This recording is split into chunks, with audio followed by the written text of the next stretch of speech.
exerting sort of political leadership together with others. If it tried to go it alone and dominate the EU, I think it would create a huge backlash. So two things. I don't think German politicians want it, and even if they did, it would be extremely counterproductive.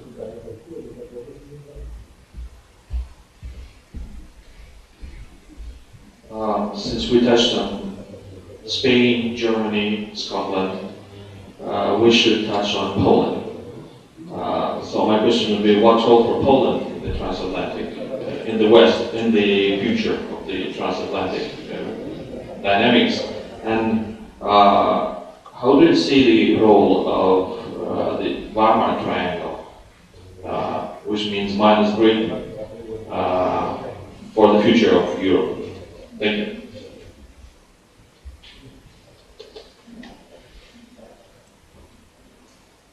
That's very good questions. Let me start with a triangle. So I think some analogies are helpful and some analogies are not helpful, and I'm not so sure whether that analogy is very helpful. Britain is in a very difficult situation at the moment because politicians from both of the major parties have for decades played the anti-Brussels card, and they have never outlined what the benefits are. They outline what the problems are and what the costs are, but never what the benefits are. And that, I think, has fostered a public mood that is now to the point where there's a significant part of the electorate in favor of an exit. And we will probably see a referendum within the next 5 years. But of course, we have seen a referendum before. There was a referendum in 1975, and the majority was in favor. So I think if a referendum happened, I think the majority again would be in favor, because at that point, Cameron would have to sort of put his cards on the table, and he would come out in favor of membership. I mean, he has basically already done that, but he hasn't just done it in a very high-profile sense, because he knows it's going to cost him votes. So at the moment, how it works, because it's a coalition, he likes the fact that he has this tiny liberal party who are pro-European, so he can sort of placate and moderate his own anti-European fringe. He can say, well, I would like to be tougher on Europe, but the liberals don't let me. Once it comes to referendum, that's not going to work anymore. Once a referendum is in the offing, you would actually have to campaign in favor of Europe. Of course, he would not do it enthusiastically. He would do it sort of grudgingly, and he would tie it to conditions. Europe has to change in certain ways, but he would do it. And I think that would turn. So those who are undecided or who are moderately anti-Europe, and a lot of Brits are moderately anti-Europe. They don't like certain things about the French, they don't like certain things about the Germans, they don't like Brussels, but on the whole, they don't have terribly, they still sleep at night because of the EU. With Poland, you tell me. I mean, Poland is a very important country. It's a very strong country, potentially a very strong leader in Europe.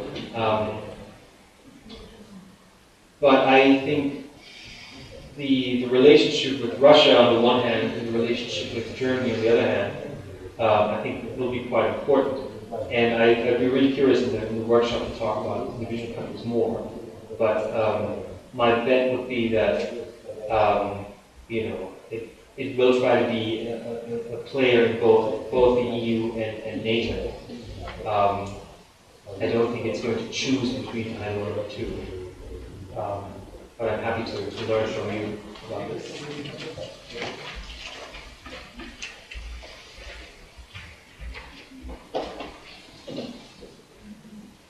So we're all getting a little tired, it seems, a little.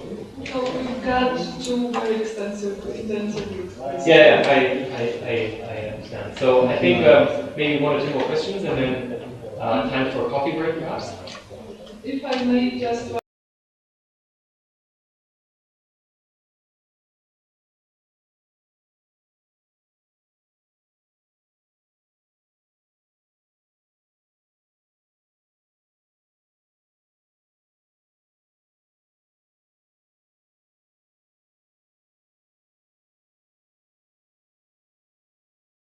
countries about such a thing, such a thing as European identity. And basically, for many people who are EU citizens, European identity has these limits of EU borders, whatever they are at the present moment of the discussion. But still, and there are at the end, they think, well, there is no such a thing as European identity. And if someone from outside the EU tells them, you know what, you forget, you have this free movement of people in such a big territory, you have such a number of rights and benefits which other people in different parts of the world don't have, and you don't still consider it as a part of your, well, what defines you. And so there are just 2 points of the issue, 2 points of view on the issue, and well, maybe the British person who represents somebody who is partly in the EU and partly inside tries to get outside. What would you say to that on this discussion, on this topic? One more question here. Go ahead. Thank you very much for your interesting lecture. My question is not really about EU, but very close. You mentioned 2 scenarios about the future of the Euro, and I was wondering, could you tell please from your perspective or your vision of the future of East, like Russia, if one scenario will be implemented, and in the case when other scenario will be implemented? Thank you very much. Thank you.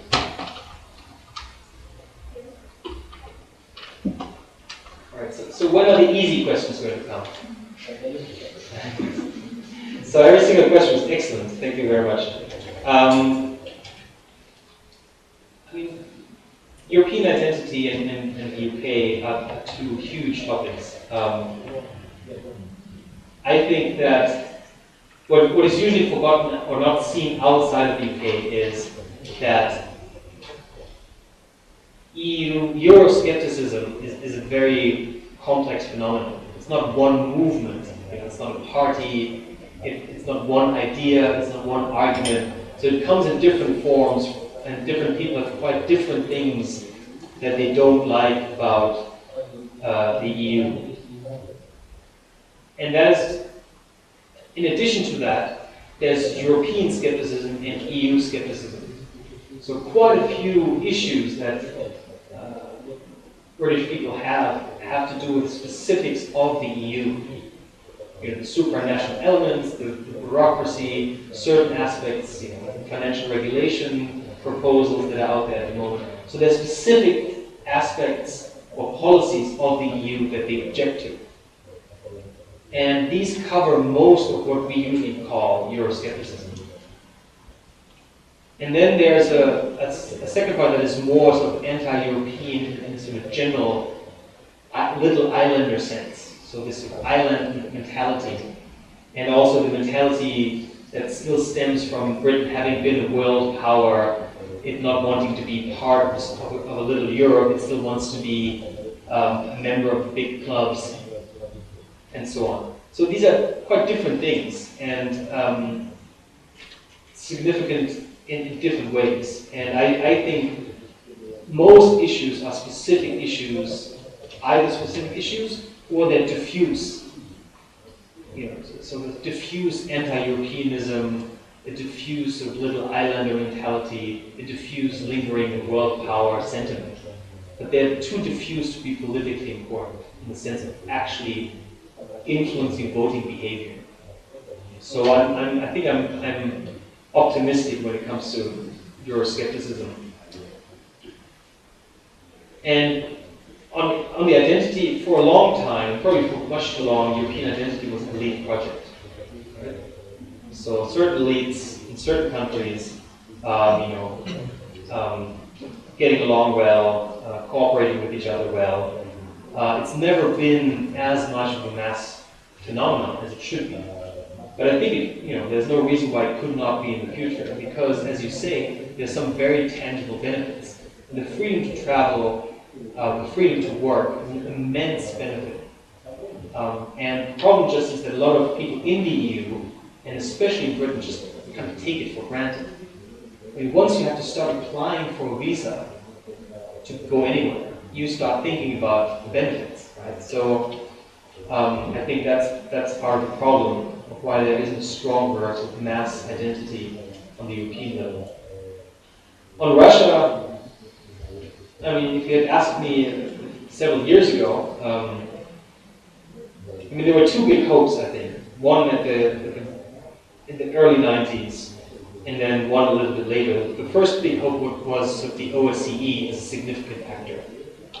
Right? So the EU is a fairly restricted club. NATO is a fairly restricted club. The OSCE is actually a much more open, sort of more inclusive actor. And I think that is potentially a very big benefit. The fact that Russia is a member could have been a big asset. And I think it's a big mistake that the European architecture, or if you will, the Western architecture, didn't include a solid pillar of the OSCE. I mean, the OSCE exists, and it does important work in some specialized aspects, and I don't want to denigrate that, but it's not become a significant pillar next to NATO, next to the EU, which would have made the issue of integrating Russia much easier. Because now we've got the problem that Russia is sort of is not a member of the EU, not a member of NATO. It's not going to happen anytime soon. It doesn't even want to. But still, there's something like a European bent in Russian political culture. It's always been, there's always been an attraction with European culture.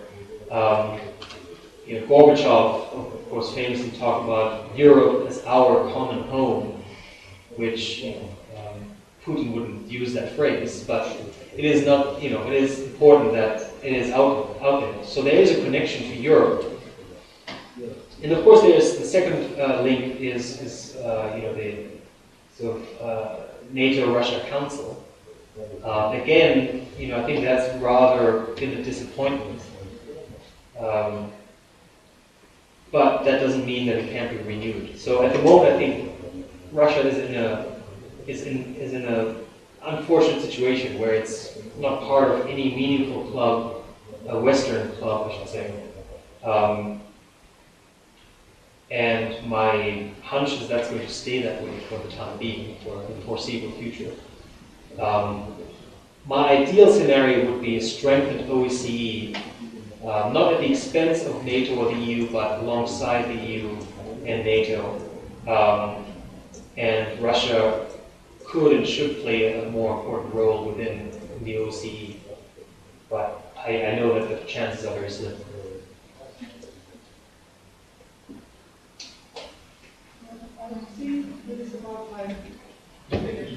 Thank you very much for listening, and more importantly, thanks for the questions.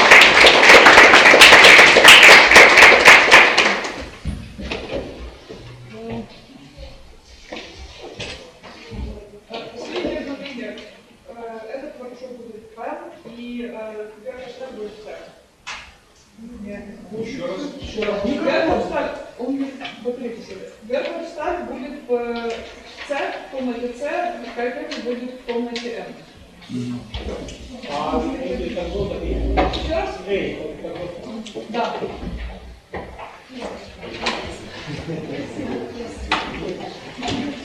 Thank you.